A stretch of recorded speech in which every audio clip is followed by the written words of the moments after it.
Lights, tower lights, I always call those the proper lighthouses, and they're the only ones that appeal to me. It must be because they're on their own, they're loners, and so am I, so we suit each other.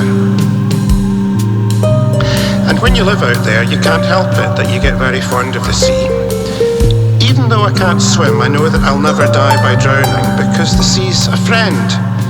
Out there, if I ever fell in, it'd throw me back up again onto the tower.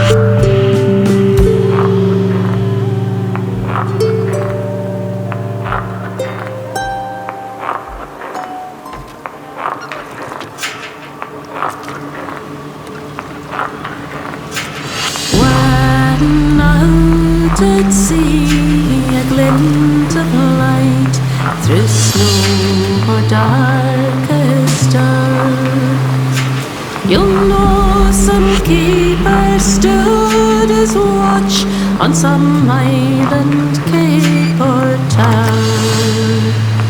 For fully 30 years I served as a keeper all the lights, frae the Shetland Isles to the Cathman, I spent my working nights. On Fidra in the Firth of Forth, I worked my starting days. Then at Buchaness and soon Kinnaird, I learned the keeper's ways. On Barrahead up in the clouds, where Atlantic swells roll high, and on Ailsa Craig, then Skerryvore, soon weeks, then years flew by.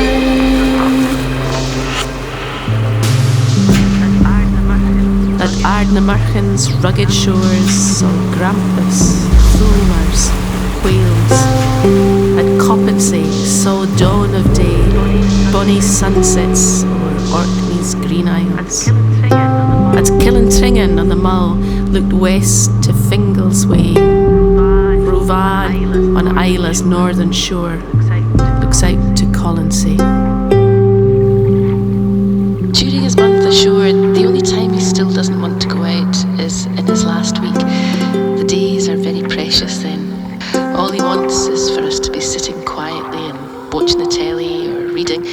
It mightn't sound a lot to someone else, but it does to me. It's a wonderful thing to have it made plain to you that to be with you is all your husband wants.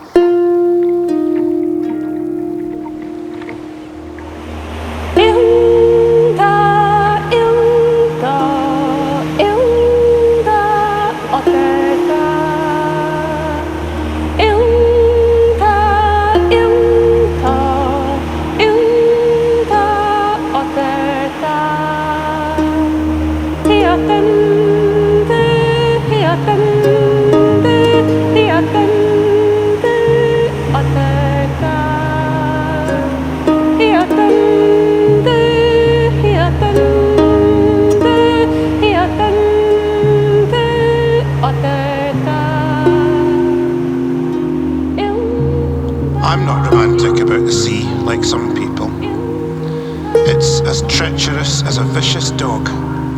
It's not safe to turn your back on it for a minute. We were down on Set-Off, the concrete platform running around the base of the lighthouse, clearing away freshly delivered supplies. was an ordinary, calm day, no wind or anything, and we were 30 feet or more above the water. And suddenly, this tremendous wave came up out of nowhere and swamped us. If we hadn't been hooked on, that would have been the end for us. It had come up from behind the tower, and no one had time to shout a warning.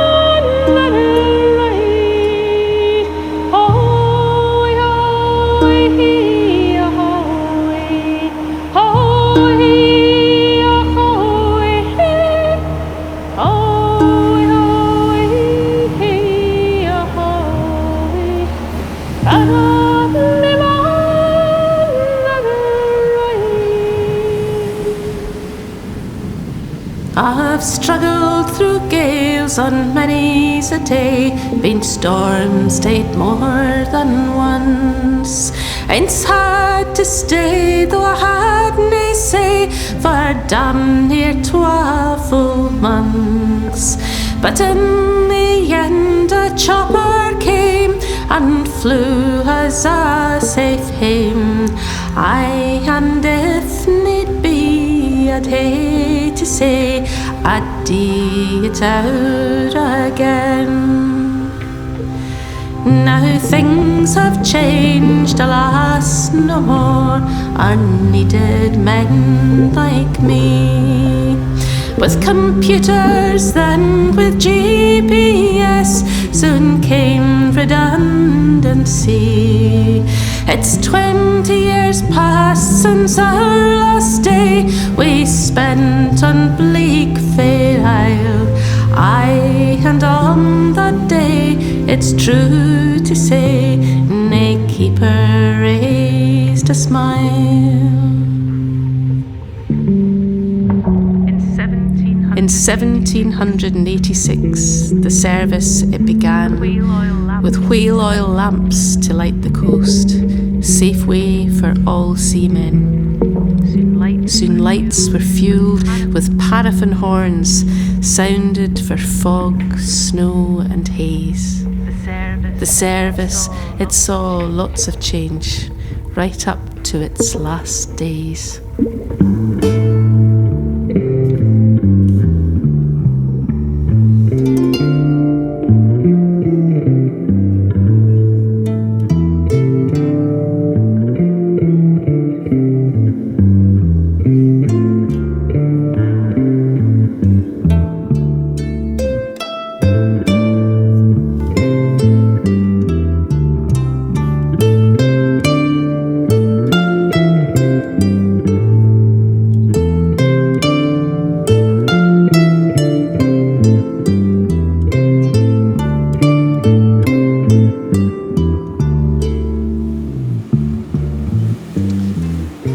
About a mile inland, there were some hills and a lovely green valley where I used to go for walks whenever I could. There were wild daffodils and trees there and birds singing in them. Songbirds, not those damn awful seagulls that do nothing but squawk all the time. It was the only place I knew where you could go and get away from the sound of that bloody sea.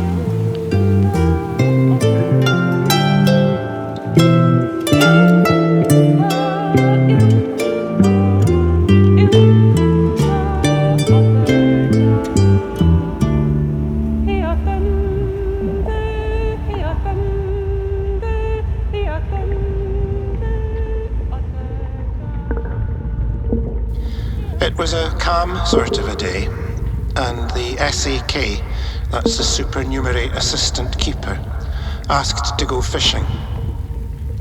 On a tower light, about the only place you can go fishing is at the Lighthouse door.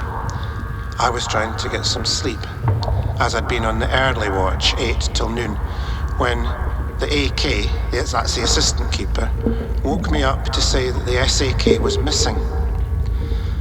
I thought he was pulling my leg.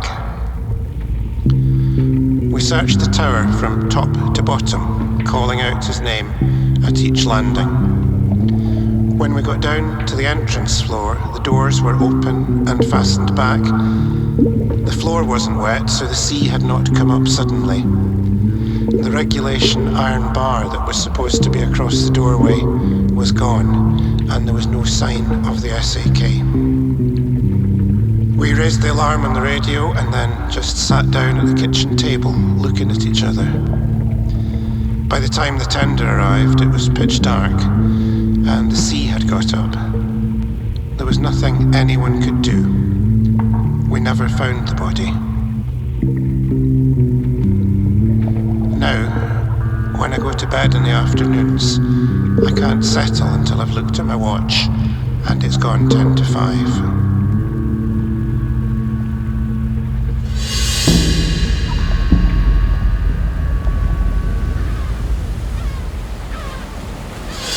It was on the 31st of March in 1998. Our service Royal Patron Anne came to officiate. On looking round, to my surprise, a crowd had come to see the end of Lighthouse Keepers with the NLB. We lowered our flag for the last time.